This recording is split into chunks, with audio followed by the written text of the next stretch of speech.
Hey everybody, Dan Holstein here, helping your business take flight. And our topic of conversation today is execution.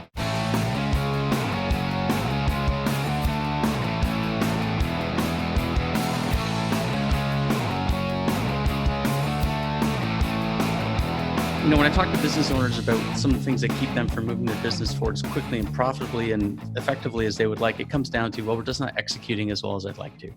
So what are some of the key things that we need to bear in mind if we want to have high level of execution in our business? Well, the number one is priorities.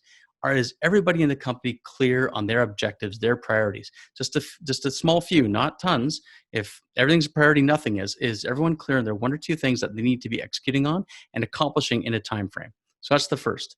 The second is, how are we measuring that? Do we have KPIs, key performance indicators, at some level of a dashboard where we can actually see visibility into how everybody is doing? So we need some visibility into our progress towards the priorities.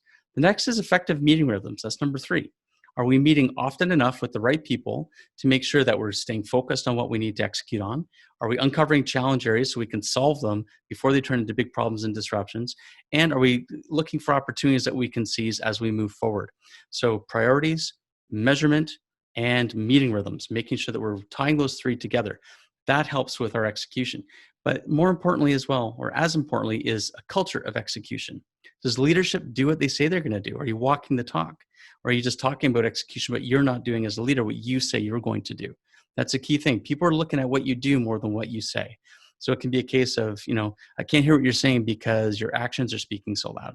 So number one, if you want to have a culture of execution, you want your team to execute, as a leader, you better be executing as well. So don't overcommit.